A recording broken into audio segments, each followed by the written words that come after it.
बच्चों हम कर रहे थे आपके इंग्लिश में chapter the making of a scientist. ये चैप्टर लिखा है रॉबर्ट डब्ल्यू पीटरसन ने।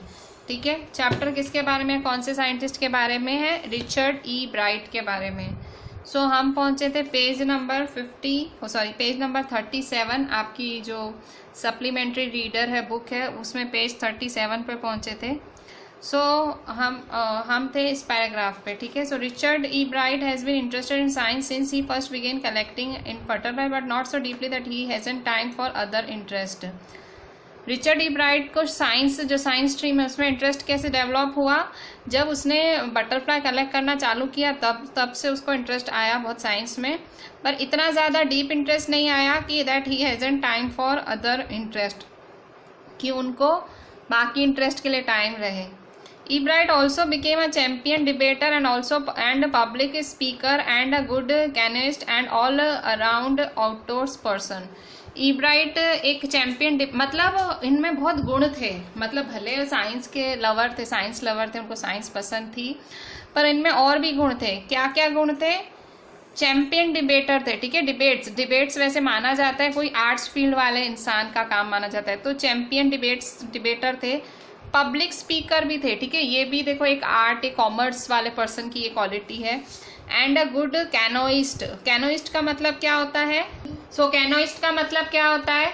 कैनोइस्ट का मतलब होता है पैडलर। पैडलर का मतलब वो जो बोट चलाते हैं ना, वो पैर वाली बोट नहीं होती है, जो पैर से चलाई जाती है वो। And all around outdoors person, मतलब आउटडोर पर्सन मतलब एकदम नहीं लकी गो पर्सन होते हैं, घूमते रहते हैं ऐसे। मतलब साइंस वाले, जैसे हम क्या सोचते हैं साइंस वालों के लिए क्या मेंटेलिटी होती है कि 24 घंटे रूम में घुस के पढ़ते रहते हैं, तो इसके अलावा बाकी इंटरेस्ट भी थे। He is also an expert photographer particularly of nature and scientific exhibits. और क्या थे? वो एक एक्सपर्ट फोटोग्राफर भी थे। एक्सपर्ट फोटोग्राफर मतलब फोटोग्राफी में भी एक्सपर्ट थे, और उनको नेचर की फोटोग्राफी करना बहुत अच्छा लगता था। और साइंटिफिक एग्जिबिट्स भी। साइंटिफिक एग्जिबिट्स का मतलब जो एक्सपेरिमेंट्स वगैरह होते हैं उनको जो एग्जिबिट करते हैं, एग्जिबिट करना मतलब शो करते हैं, उसे हम कहते हैं scientific exhibits. In high school Richard E Bright was a straight a student. मतलब स्ट्रेट ए स्टूडेंट मतलब सीधा वो ए, जो कहते हैं ना ए ग्रेड वाला स्टूडेंट होता है जिसका ए आता है, वैसा स्टूडेंट था। Because learning was easy he turn a lot of his energy towards the debating and model United nation clubs. उनके लिए पढ़ना बहुत ज़्यादा ईजी था, मतलब शार्प माइंड था, तो वो सीधा जो कहते हैं ना ए लेवल के, ए ग्रेड के स्टूडेंट थे। उनके लिए पढ़ना बहुत इजी था, इसलिए जो उनकी एनर्जी बचती थी वो मतलब क्योंकि पढ़ना उनसे बहुत जल्दी हो जाता था, दिमाग शार्प था, पढ़ लेते थे।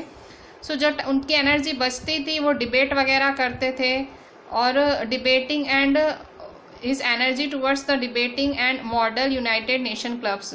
ये क्लब्स होते थे जिनका नाम था debating and model United nation clubs. तो इन क्लब्स में अलग अलग एक्टिविटीज़ वगैरह हुआ करती थी बच्चों के लिए। वो अपनी जो बाकी एनर्जी थी वो लगाते थे कॉम्पिटिशन्स वगैरह में। He also found someone to admire Richard A Weaver, his social studies teacher and adviser to both clubs.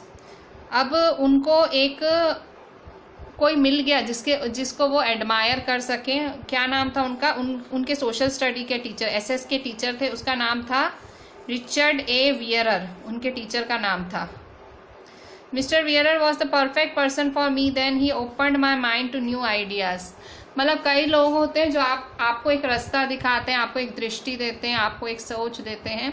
जो उनके एसएस के टीचर थे जिनका नाम था रिचर्ड ए वियरर, तो उन्होंने जो क्लब ज्वाइन किया था वो उन क्लब के वो थे मेंबर, मतलब वो एडवाइज़र थे उन क्लब्स के, debating and model United nation clubs के जो हैं, ये रिचर्ड ए वियरर दोनों क्लब्स के वो थे, एडवाइज़र थे। और तो ये मिस्टर वियरर एक परफेक्ट पर्सन थे, उनके लिए एक परफेक्ट पर्सन थे, और उन्होंने उनका दिमाग खोल दिया था नई आइडियाज़ के लिए। Richard would always give that extra effort. Richard हमेशा एक मतलब कोशिश करते थे, एक्स्ट्रा एफर्ट डालते थे Mr. Wearer said, "What pleased me was here was this person who put in 3 or 4 hours at night doing debate research besides doing all his research with butterflies and his other interest." Mister Weaver जो उसके SS के teacher थे, अब SS के teacher मतलब literature, arts वाले।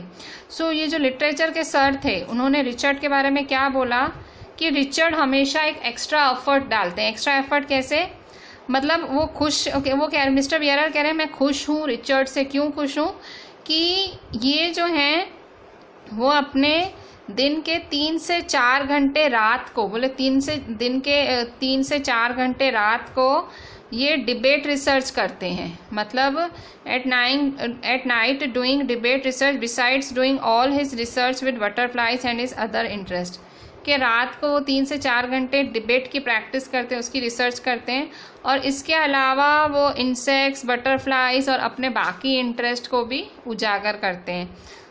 ठीक है। Richard was competitive, Mister Weaver continued. Mister Weaver और आगे क्या बोलते, रिचर्ड की तारीफ हो रही है। देखो जो रिचर्ड ए ब्राइट हैं, जो इतने फेमस साइंटिस्ट हैं, महान साइंटिस्ट रहे हैं, उनकी तारीफ उनके एक एसएस के टीचर कर रहे हैं जो कि उनके क्लब के एडवाइज़र ही थे। वो कह रहे हैं कि ये लड़का उसका इंटरेस्ट बोले बटरफ्लाइज वगैरह है, वहाँ भी ध्यान देता है, और डिबेट करता है उसमें भी ध्यान देता है। रिचर्ड कॉम्पिटिटिव था, मतलब हमेशा उसमें कॉम्पिटिशन की भावना रहती थी, but not in a bad sense. ठीक है, मतलब कॉम्पिटिशन को एक बुरी तरह से नहीं, एक पॉजिटिव स्पिरिट से लेते थे। He explained Richard wasn't interested in winning for winning's sake or winning to get a prize. Richard इतने सारे कंपटीशन में पार्टिसिपेट करते थे, वो जो आपने पढ़ा अलग अलग के डिबेट्स वगैरह में, इंसेक्ट्स में, इसमें उसमें, आपने मतलब पूरे चैप्टर में आपने कितने तो कंपटीशनों के नाम पढ़े कि यहाँ पार्टिसिपेट किया, यहाँ पार्टिसिपेट, तो हर जगह उनका कभी 2nd रैंक, कभी 3rd रैंक, कभी 1st, ऐसा भी आता था। सो वो जो इतने सारे कॉम्पिटिशन में पार्टिसिपेट करते थे, इसलिए नहीं करते थे कि उन्हें जीतना है, या इसलिए नहीं करते थे कि उन्हें प्राइज चाहिए। वो क्यों करते थे, rather he was winning because he wanted to do the best job he could. वो इसलिए जीतते थे क्योंकि वो बेस्ट करते थे, अपना बेस्ट देते थे, और सही कारणों से उन्हें बेस्ट होना था। मतलब जब भी कॉम्पिटिशन्स में पार्टिसिपेट करते थे, एक पॉजिटिव एनर्जी के साथ अपना पूरा दिलो जान लगा के वो मेहनत करते थे, पर कभी भी एक कोई नेगेटिव स्पिरिट नहीं थी उनमें। ठीक है, वो हमेशा एक पॉजिटिव अप्रोच रखते थे। ठीक है। सो सर कह रहे हैं कि भाई वो कंपटीशन में होते थे पर एक पॉजिटिव तरह से होते थे, मतलब जीतने के लिए या प्राइज जीतने के लिए वो कंपटीशन में नहीं थे, वो बेस्ट होने के लिए कंपटीशन करते थे। And that is one of the ingredients in making of a scientist. अगर किसी को साइंटिस्ट बनना है, ये उसका एक इंग्रेडिएंट भी है। Start with the first rate mind, add curiosity and mix in the will to win for the right reasons. क्या बोलता है, start with the first rate mind. First rate mind मतलब एकदम फ्रेश दिमाग से कोई चीज़ चालू करो, एकदम फ्रेश दिमाग और सही सोच के साथ एक चीज़ चालू करो। ऐड क्यूरियोसिटी, क्यूरियोसिटी मतलब आप में उत्सुकता होनी चाहिए कि और क्या और क्या। And mix in the will to win for the right reasons, और आपका विल मतलब आपका दृढ़ संकल्प होना चाहिए सही कारणों से। ई ब्राइट हैज़ दीज क्वालिटीज़, और ई ब्राइट्स में ये सारी क्वालिटी थी। From the time the book the travels of monarch 10, मतलब उस टाइम से जब वो बुक थी the travel of monarch 10 opened the world of science to him. मतलब ये जो बुक थी जब उन्होंने पढ़ी थी द ट्रैवल्स ऑफ मोनार्च 10, ये जो बुक थी उनके लिए जो साइंस की दुनिया उन्होंने खोल दी थी। Richard E bright has never lost his scientific curiosity. Richard E Bright ने जो उनकी जो साइंटिफिक क्यूरियोसिटी थी वो उसको खोने नहीं दिया। ठीक है। सो फिर से साइंटिस्ट बनने के इंग्रेडिएंट्स क्या आते हैं, फर्स्ट रेट माइंड चाहिए, क्यूरियोसिटी चाहिए, विल चाहिए, ठीक है, दृढ़ संकल्प चाहिए जीतने का। ई ब्राइट में ये सारी क्वालिटीज़ थी। और from the time the book the travel of monarch 10, मतलब जो पहली किताब जो उनकी मदर ने उन्हें गिफ्ट दी थी, द वर्ल्ड ऑफ ओपन, मतलब इसी किताब ने जो कहते हैं ना साइंस के द्वार उनके लिए खोल दिए थे। Richard E bright has never lost his scientific curiosity. Richard E Bright ने अपनी साइंटिफिक क्यूरियोसिटी कभी खोने नहीं दी। बच्चों चैप्टर पूरा हुआ, पूरा हमने समझ लिया। एक बार फिर से मैं आपको बता दूं हमने क्या पढ़ा। हमने चैप्टर की शुरुआत कैसे हुई? चैप्टर की शुरुआत हुई कि भाई 22 साल की उम्र में रिचर्ड एच ईब्राइट वो एक्साइटेड थे साइंस की दुनिया के लिए, और क्यों? उन्होंने अपनी नई सेल्स की थ्योरी लाई थी। ठीक है, 22 साल की उम्र में उन्होंने न्यू सेल्स थ्योरी लिखी थी। रिचर्ड का जो साइंटिफिक कैरियर था कैसे चालू हुआ था? बटरफ्लाइज के साथ चालू हुआ था। जो रिचर्ड ईब्राइट थे वो बचपन से बटरफ्लाई कलेक्ट करते थे। जब से वो केजी में थे तब से किंडरगार्टन में। उनकी मदर थी, उनकी मदर ने उनका जो टैलेंट था उसे इनकरेज किया। जो उनकी लर्निंग थी उनकी मदर हमेशा इनकरेज करती थी उन्हें। वो उन्हें अपने साथ ट्रिप्स में ले जाती थी, उन्हें टेलीस्कोप खरीद के देती थी, माइक्रोस्कोप, कैमरास, बाकी इक्विपमेंट्स खरीद के देती थी। उनके पिता की डेथ बहुत ही ज़्यादा उनकी छोटी उम्र थी तब हो गई थी, और उनके पिता की मृत्यु के बाद उनकी जो मदर थी वही उनकी सोल कंपेनियन बन गई, और वही उनको मतलब मोटिवेट करती थी, वही उनके इंटरेस्ट को देखती थी। जब तक रिचर्ड ईब्राइट सेकेंड स्टैंडर्ड में आए उन्होंने 25 स्पीशीज ऑफ बटरफ्लाई कलेक्ट कर ली थी, मतलब 25 प्रजातियां बटरफ्लाई की कलेक्ट कर ली थी।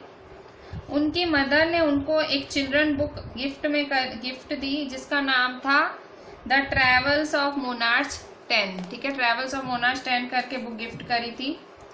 बुक में डिस्क्राइब किया गया था कि किस तरह से monarch butterflies central America migrate होती हैं, मतलब किस तरह से जो बटरफ्लाईज हैं सेंट्रल अमेरिका चली जाती हैं। और इसी के साथ रिचर्ड ईब्राइट मतलब इस किताब ने, जो उनकी मदर ने उनको लाके दी थी, इस किताब ने उनका जो पूरा सोच बदल दिया। ठीक है, साइंस में उनका इंटरेस्ट और डेवलप कर दिया। He sent tagged butterflies to Doctor Urquhart the writer of the book. उन्होंने क्या किया, वो जो किताब लिखी थी, जिसने वो किताब लिखी थी उसका नाम था डॉक्टर फ्रेडरिक उर्क्यूहार्ट। सो जिसने इस किताब को लिखा था वो क्या करते थे, वो उस बटरफ्लाई को टैग लगाते थे, बटरफ्लाई टैग करके वो उर्क्यूहार्ट को बेचते थे। ईब्राइट ने जो है बटरफ्लाइज का एक फ्लॉक बड़ा किया था, पैदा किया था, और वो बटरफ्लाइज के विंग्स पे टैग लगा के उर्क्यूहार्ट के पास भेजते थे। 7th स्टैंडर्ड में उन्होंने he entered the county science fair and lost. 7th standard में उन्होंने काउंटी साइंस फेयर में पार्टिसिपेट किया था और वो हार गए थे। ठीक है, 7th स्टैंडर्ड में उन्होंने काउंटी साइंस फेयर में पार्टिसिपेट किया था, हार गए थे। उन्होंने डॉक्टर उर्क्यूहार्ट को सजेशंस के लिए चिट्ठी लिखी। सो दूसरे साल फिर से साइंस प्रोजेक्ट आया, तो उसमें फिर उन्होंने थ्योरी लाई। कौन सी थ्योरी एक्सप्लेन की कि भाई जो मोनार्च बटरफ्लाइज और वाइसरॉय बटरफ्लाइज की थ्योरी उन्होंने एक्सप्लेन की। ये प्रोजेक्ट पहले जूलॉजी डिवीजन में रखा गया और वो 3rd आया ओवरऑल काउंटी साइंस फेयर में। ये जो इनका एक्सपेरिमेंट था वो 3rd आया। सेकेंड ईयर, हाई स्कूल के सेकेंड ईयर में रिचर्ड ईब्राइट ने डिस्कवर किया एक अननोन इंसेक्ट हार्मोन। ठीक है, सेकेंड ईयर में उन्होंने एक अननोन इंसेक्ट हार्मोन डिस्कवर किया। उनके और उनके फ्रेंड ने दिखाया कि छोटे छोटे गोल्ड स्पॉट्स थे बटरफ्लाइज के, वो हार्मोन प्रोड्यूस करते हैं उनके शरीर पे जो थे, जो कि ज़रूरी थे बटरफ्लाई के पूरे डेवलपमेंट के लिए। जो प्रोजेक्ट था उसने ईब्राइट को पहले नंबर पे लाके खड़ा किया था काउंटी फेयर के, और उनको एक एंट्री मिली थी international science and engineering fair में। ठीक है, उनको एक एंट्री मिली थी इंटरनेशनल साइंस और इंजीनियरिंग फेयर में। ठीक है, उन्होंने फिर सेल्स उगाए थे मोनार्च की बटरफ्लाई विंग से, मतलब उनके मोनार्च बटरफ्लाई के विंग से उन्होंने सेल्स उगाए थे। और ईब्राइट फिर हार्मोन का केमिकल स्ट्रक्चर पहचान गए, जो वो गोल्ड स्पॉट्स थे उसका केमिकल स्ट्रक्चर पहचान गए, और उन्होंने बताया कि किस तरह से जो सेल है वो डीएनए को रीड कर सकता है। ठीक है, किस तरह से सेल डीएनए को रीड कर सकता है, और डीएनए हमारी लाइफ का ब्लूप्रिंट है। रिचर्ड ईब्राइट कहाँ से ग्रेजुएट हुए थे? हार्वर्ड से ग्रेजुएट हुए थे और हाईएस्ट ऑनर्स के साथ ग्रेजुएट हुए थे। वो सेकंड थे अपनी क्लास में, उस क्लास की जो संख्या थी 1510 थी, उस संख्या में वो सेकंड थे। ई ब्राइट को बाकी इंटरेस्ट भी थे, वो एक चैंपियन डिबेटर थे, पब्लिक स्पीकर थे, कैनोइस्ट थे, फोटोग्राफर थे। रिचर्ड ई ब्राइट को बहुत ज़्यादा एडमायरेशन थी, वो बहुत ज़्यादा एडमायर करते थे अपने एसएस के टीचर को, जिन्होंने उनका माइंड खोला था नई आइडियाज़ के लिए। रिचर्ड ई ब्राइट बहुत ज़्यादा कॉम्पिटिटिव थे, पर बुरी तरह से नहीं, वो बेस्ट होना चाहते थे। जो ट्रैवल्स ऑफ मोनाश 10 जो बुक थी, उनके लिए उन्होंने साइंस के द्वार खोल दिए थे उस किताब ने, और उन्होंने अपनी जो साइंस की क्यूरियोसिटी है कभी जाने नहीं दी। ठीक है, so this was the summary of this entire chapter जो हमने पढ़ा। Now we will see the question answers of this chapter. ठीक है, सो इस चैप्टर में जो क्वेश्चन आंसर्स हैं 2 पार्ट में हैं। ठीक है, सो अंदर भी हैं, सो हम वो भी देख लेते हैं, रीड एंड फाइंड आउट वाले। First, how did a book become a turning point in Richard E Bright's life. Richard E bright की जिंदगी में एक किताब की वजह से उनकी लाइफ में क्या चेंजेस आए। सो आंसर क्या है इसका, द बुक ट्रैवल्स ऑफ मोनाश 10। ठीक है, ये किताब की वजह से उनका पूरा सोचने का दृष्टिकोण बदल गया। दृष्टिकोण, ठीक है, मतलब सब सोचने का नजरिया। ठीक है, this was a typical Hindi word. तो देखो यहाँ पे ट्रैवल्स ऑफ मोनाश 10, ठीक है, ये जो किताब उनकी मदर ने उनको गिफ्ट करी थी, सो इससे ये एक टर्निंग पॉइंट रहा रिचर्ड ई ब्राइट की लाइफ में। उस किताब के बिना Richard E bright would have ended his butterfly, मतलब अगर वो किताब नहीं होती तो वो बचपन से बटरफ्लाई कलेक्ट करते थे, वो कलेक्ट करते ही रह जाते। ठीक है, एक नई सोच आई। उनकी मदर ने गिफ्ट की थी ये जो बच्चों की किताब थी अपने बेटे को, और ये बुक डिस्क्राइब कर रही थी कि किस तरह से जो मोनार्च बटरफ्लाइज होती हैं, तो ये जो बटरफ्लाइज है मोनार्च बटरफ्लाइज, वो सेंट्रल अमेरिका उड़ जाती हैं। और ये बुक ने ओपन किए साइंस के द्वारे, साइंस का world to the young collector. Young collector कौन, ई ब्राइट। जो साइंस की दुनिया थी, इस किताब ने ई ब्राइट के लिए वो दुनिया खुल गई। How did his mother help him, किस तरह से उनकी मदर ने उनको मदद की। रिचर्ड 3rd स्टैंडर्ड में थे जब उनके पिता गुजर गए थे। रिचर्ड जो थे वो अपनी मदर के पूरी लाइफ हो गए थे, मतलब Richard was his mother's whole life and the only companion. वो अपनी मदर की पूरी लाइफ ही बन गए थे, क्योंकि पिता गुजर गए थे, सो वो उनके लाइफ बन गए थे और उनका इकलौता कंपेनियन बन गए थे। ठीक है, कंपेनियन मतलब दोस्त, साथ देने वाला, वैसा। His mother encouraged his interest in learning, उनकी मदर ने इनकरेज किया उनके इंटरेस्ट को, वो उनको ट्रिप्स पे ले जाती थी घुमाने, अलग अलग चीज़ें दिखाने।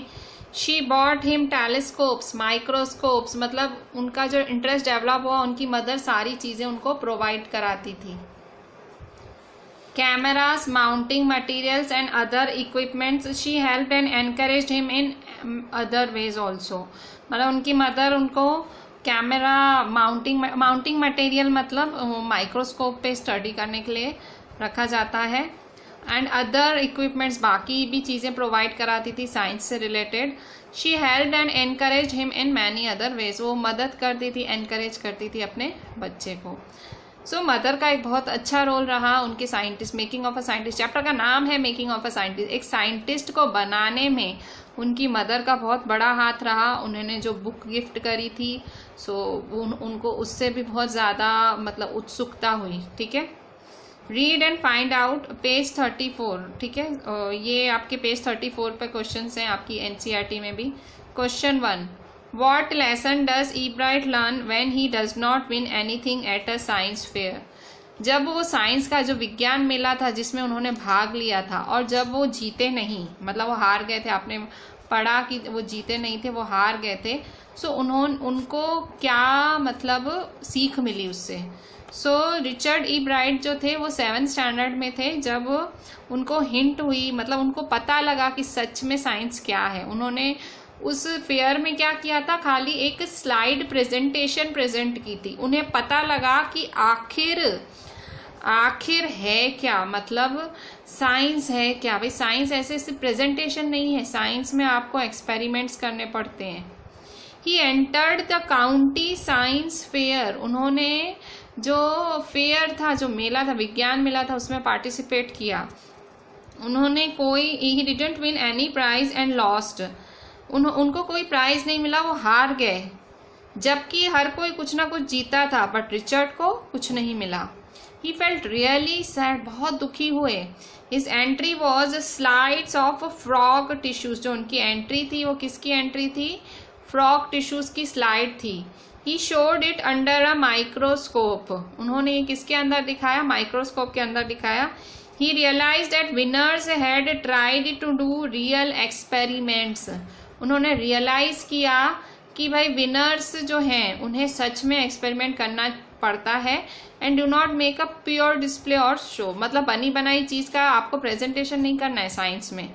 ऐसे विज्ञान मेलों में आपको अपना कुछ करना पड़ता है, खुद के एक्सपेरिमेंट्स प्रेजेंट करने पड़ते हैं। तो उनको पता लगा कि ऐसे विज्ञान मेले जो 7th स्टैंडर्ड में पार्टिसिपेट किया था, वो पहली बार उनको हार हासिल हुई, तो उनको ये पता लगा। ठीक है, so question 2, What experiments and projects does he then undertake? अब इसके बाद उन्होंने कौन से एक्सपेरिमेंट्स और कौन से प्रोजेक्ट किए। ठीक है, so Doctor Urquhart gave Richard E Bright many suggestions for experiments.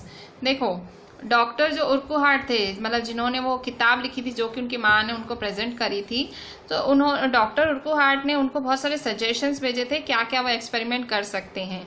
सो जब 8th स्टैंडर्ड में आए उनके प्रोजेक्ट के लिए, ई ब्राइट ने फाइंड किया कि भाई वायरल डिसीज जो मोनार्च कैटरपिलर्स को जो किल कर रही है उसका कारण क्या है। Next year is science fair project was testing the theory that viceroy butterflies copy monarch butterflies. Next year उन्होंने कौन सा साइंस फेयर प्रोजेक्ट किया, the next year is science fair project was testing the theory that viceroy butterflies copy monarch butterfly, उन्होंने वो theory करी थी। In his second year in high school, his research led to his discovery of an unknown insect hormone. जो second year था उनके high school में, उनकी research, उन्होंने जो रिसर्च करी उससे उनको एक इंसेक्ट हार्मोन उन्होंने डिस्कवर किया। ठीक है, सो जो रिचर्ड ई ब्राइट को बहुत सारे सजेशंस मिले एक्सपेरिमेंट्स के। 8th ग्रेड प्रोजेक्ट में ई ब्राइट ने ट्राई किया फाइंड करना कि वायरल डिसीज क्यों होती है मोनार्च कैटरपिलर्स में। दूसरे साल साइंस फेयर प्रोजेक्ट जो है testing the theory that viceroy butterflies copy monarch butterfly. In his second year in high school his research led to discovery of an unknown insect hormone.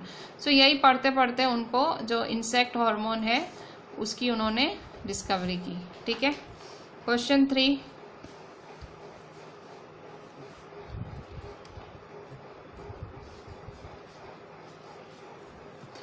What are the qualities that go into a making of a scientist? कौन कौन सी qualities चाहिए एक scientist को बनाने में, scientist बनाने में कौन कौन सी क्वालिटीज़ लगती हैं। There are many qualities that go into a making of good scientist. अच्छा साइंटिस्ट बनने में बहुत सारी क्वालिटीज़ लगती हैं। फर्स्ट ऑफ ऑल ही है साइंटिफिक टेम्परामेंट। टेम्परामेंट मतलब मूड, मतलब एक सोच जो है वो साइंटिफिक ही होनी चाहिए। आप एक साइंस से रिलेटेड सोच रखते हो वैसा होना चाहिए। Richard E. Bright became a great scientist because he was competitive and received ideas and suggestions from everywhere. Richard E. Bright थे वो बहुत बड़े साइंटिस्ट बने क्योंकि वो बहुत ज़्यादा कॉम्पिटिटिव थे और वो बहुत सारी आइडियाज सजेशंस उनको हर जगह से मिलते थे। He had a first rate mind and was second in his class of 1510 in Harvard. उनका दिमाग कैसा था, एकदम अव्वल दर्जे का, फर्स्ट रेट माइंड में अच्छा दिमाग था और वो अपनी क्लास में सेकंड आते थे। ठीक है, हार्वर्ड में। He had curiosity to know the why and how of things. उनको हमेशा उत्सुकता रहती थी कि भाई क्यों कोई चीज़ होती है और कैसे कोई चीज़ होती है। Finally he had the will to win, और लास्ट में उनको एक आत्मा, मतलब एक उनमें दृढ़ता थी कि मुझे जीतना है। ठीक है, सो ये सारे कारण थे कि जो ये सारी क्वालिटीज़ थी जिन्होंने उनको एक साइंटिस्ट बनाया। कौन कौन सी क्वालिटीज़ थी शॉर्ट में देख लेते हैं फिर से।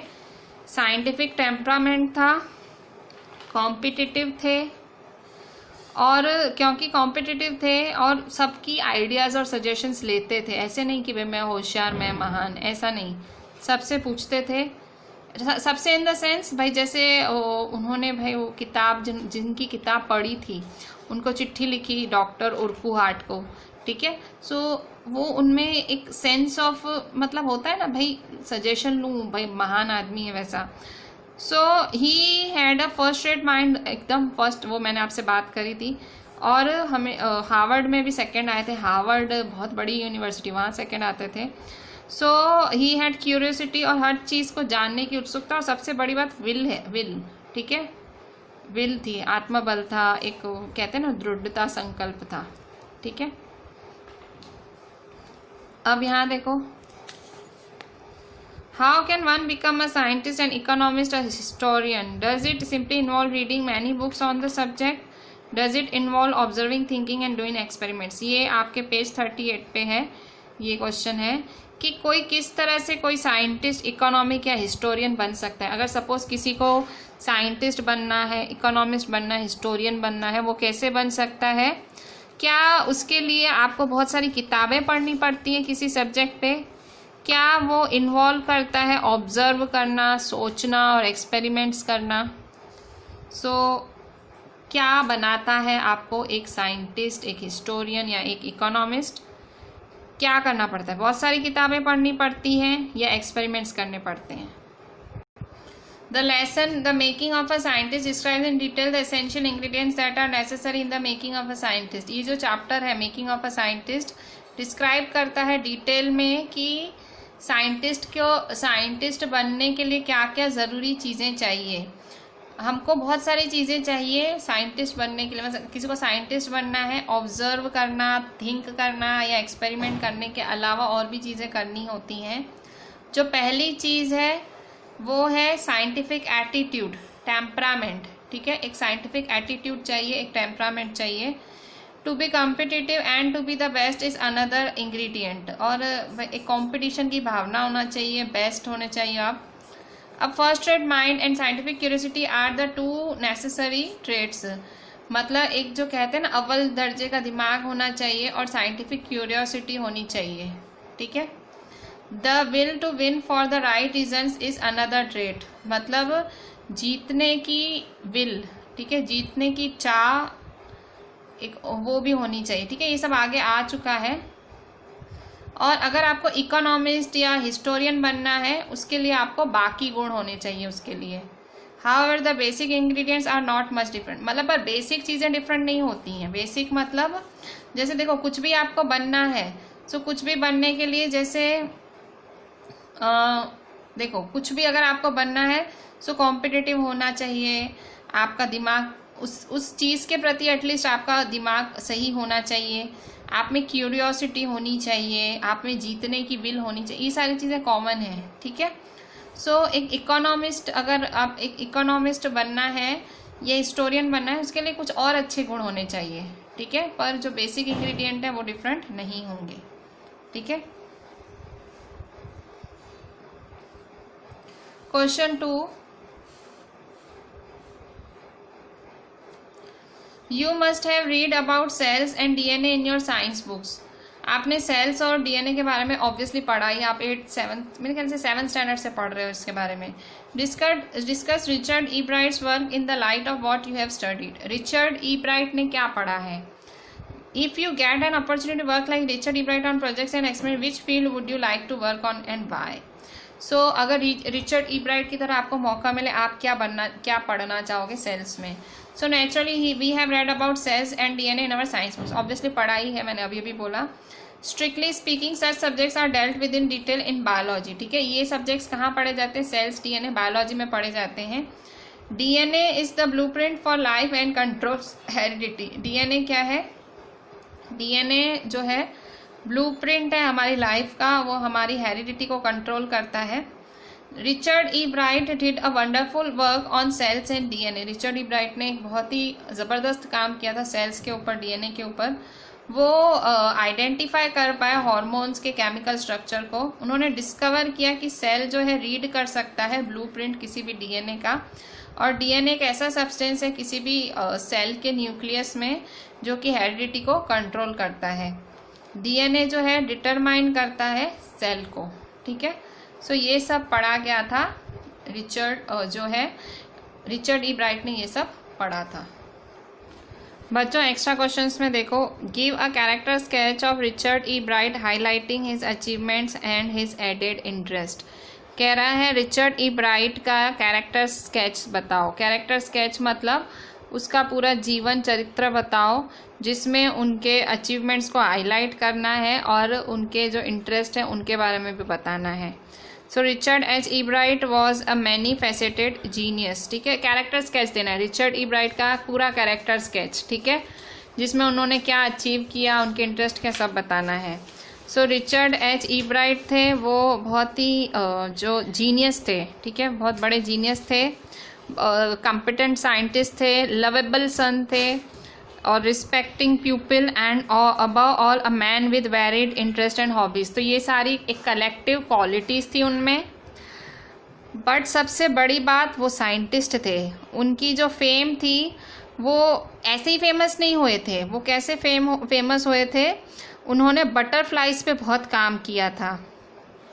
जब तक वो सेकेंड स्टैंडर्ड में आया, ई ब्राइट ने 25 स्पीशीज़ कलेक्ट की थी बटरफ्लाइज की, जो कि उनके होम टाउन मतलब जहाँ वो रहते थे वहाँ से ही कलेक्ट की थी। ई ब्राइट एक बहुत बड़े लर्नर थे। उन्होंने एक बहुत इम्पॉर्टेंट लेसन सीखा at his first county science fair, मतलब उनका जो पहला काउंटी साइंस फेयर था वहाँ उन्होंने एक इम्पॉर्टेंट लेसन सीखा। उन्होंने पढ़ा कि जो विनर्स हैं वो सच में एक्सपेरिमेंट करते हैं, खाली स्लाइड प्रेजेंटेशन नहीं करते हैं, डिस्प्ले नहीं करते हैं, वो एक प्रॉपर एक्सपेरिमेंट्स करते हैं, ठीक है। वो उसमें उनको ये जानने मिला।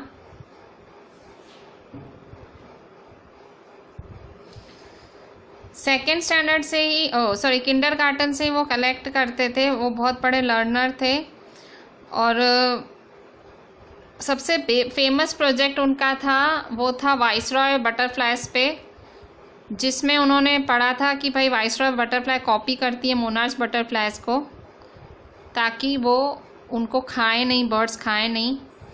और ये प्रोजेक्ट फर्स्ट नंबर पे रखा गया था जूलॉजी के डिवीज़न में। आगे जाके ई ब्राइट ने दिखाया कि जो मोनार्च प्यूपा के शरीर पे हार्मोन है उससे बटरफ्लाई का डेवलपमेंट होता है। उन्होंने प्रूव किया था कि जो डीएनए है वो कंट्रोल करता है हेरिडिटी को और वही जीवन का आधार है, ठीक है। रिचर्ड ई ब्राइट ने उनको एनकरेजमेंट मिला, ठीक है। जो रिचर्ड ई ब्राइट थे उनको एनकरेजमेंट मिला और हेल्प मिली, इंस्पिरेशन मिली उनकी मदर से। वो उनकी कंपेनियन थी और वो जो थे हर चीज़ उनके साथ डिस्कस करते थे। वो उनको इनकरेज करती थी। वो उनको टेलीस्कोप्स, माइक्रोस्कोप्स, कैमरा सब कुछ खरीद के देती थी। उसके बाद डॉक्टर उर्कुहार्ट थे, उन्होंने उन्हें हेल्प किया नए नए सजेशंस, आइडियाज़ के साथ। वो और एक और उनके सोशल स्टडीज़ टीचर थे जिनका नाम था रिचर्ड ए वियरर। तो उन्होंने उसके जो माइंड है नई आइडियाज़ और उन्हें कॉम्पिटिटिव बनाया। मतलब जो रिचर्ड थे उनके जो सर थे उनका माइंड नई नई आइडियाज़ के लिए खोला और उन्हें कॉम्पिटिटिव बनाया। रिचर्ड ई ब्राइट थे वो एक साइंटिस्ट से ज़्यादा थे। उनको बाकी इंटरेस्ट के लिए भी टाइम मिला, बाकी हॉबीज़ के लिए भी। वो एक चैम्पियन डिबेटर थे, पब्लिक स्पीकर थे और वो एक अच्छे कैनोइस्ट थे। कैनोइस्ट मतलब वो मैंने आपको बताया था बोट चलाने वाले, पैर से नहीं पैडलर कहते हैं उसे। And an expert photographer, he had a first rate mind, competitive spirit and scientific curiosity, ठीक है। सो ये सारी खूबियाँ थी रिचर्ड ई ब्राइट में। सो ई ब्राइट पे एक ये कैरेक्टर स्केच हुआ। सो एक बार फिर से देख लें, ये सारा कैरेक्टर स्केच है, ये कैरेक्टर स्केच है रिचर्ड ई ब्राइट का, ठीक है। यहाँ से चालू हो रहा है एंड देन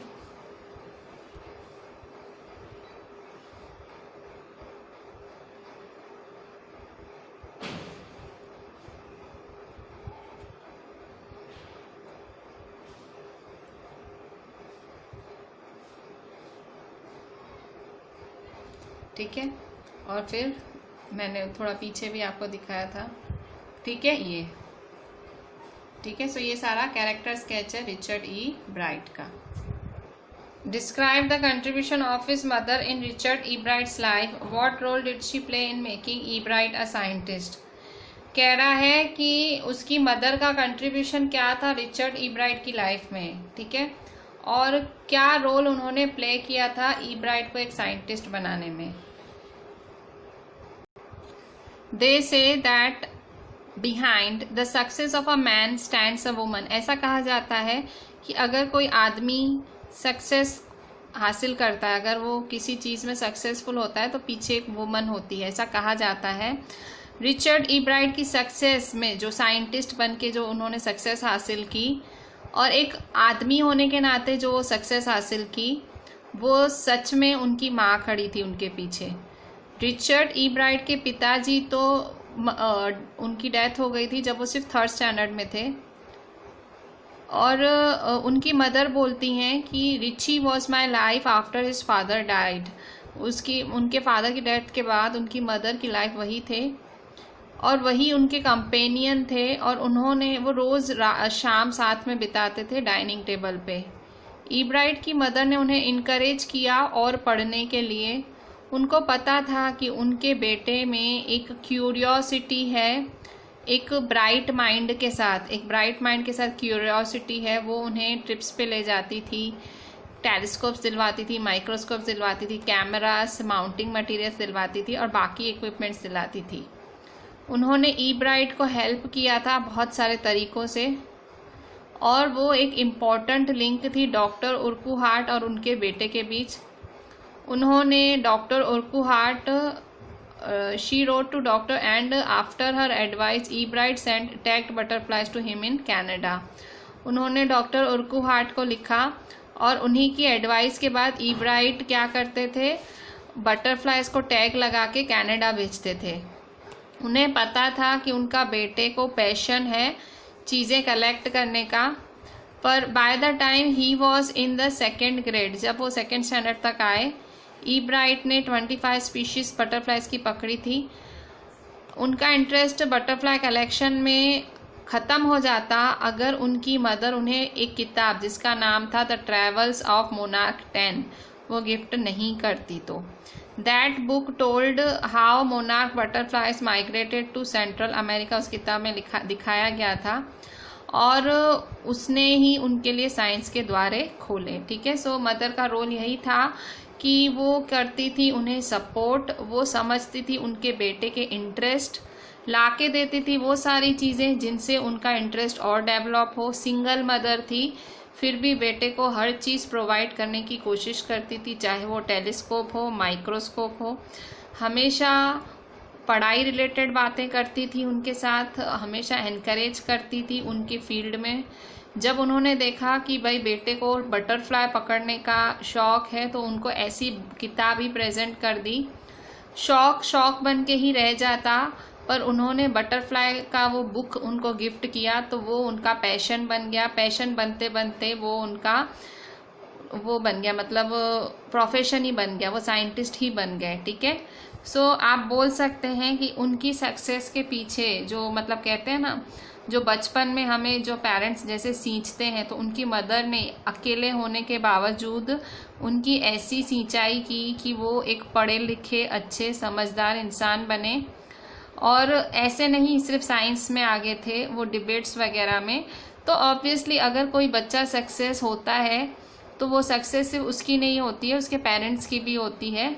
सो इनके केस में सिर्फ उनकी मदर ही थी। सो ऑब्वियसली हम पूरा क्रेडिट उनकी मदर को दे सकते हैं, क्योंकि एक साइंटिस्ट की मेकिंग में जो उनको चीज़ें चाहिए थी, इक्विपमेंट्स चाहिए थे, उनको प्रोवाइड करती थी। ऑब्वियसली पैसे भी लगते होंगे, वो मैनेज भी करती होंगी। सो इस तरह से उन्होंने अपने बेटे को बढ़ावा दिया और आगे जाके वो एक बड़े साइंटिस्ट बने, और इसलिए आज हम इस बुक में उनकी स्टोरी भी पढ़ पाए। ठीक है, so this was all about the making of a scientist. I think ये चैप्टर अब आपको एकदम रट सा गया होगा। हमने पूरा चैप्टर पढ़ा, हमने समरी की we did every question of the textbook. We did 2 extra questions in the last long question answers किए हमने, कैरेक्टर स्केच किया एंड देन दिस मदर वाला क्वेश्चन किया कि भाई मदर का क्या रोल था, ठीक है. So with this I am ending my today's lecture. I am just saying you to write each and everything properly, write all the question answers properly. Please don't take it as a burden, अपने आप पे उसको burden की तरह नहीं, but एक आपका practice हो जाएगा आंसर का. एंड आई एम श्योर कि ये चैप्टर एकदम अभी आपके टिप ऑफ द टंग होगा, ये एकदम याद ही हो जाएगा, ठीक है. So just do each and everything properly and WhatsApp me. Thank you.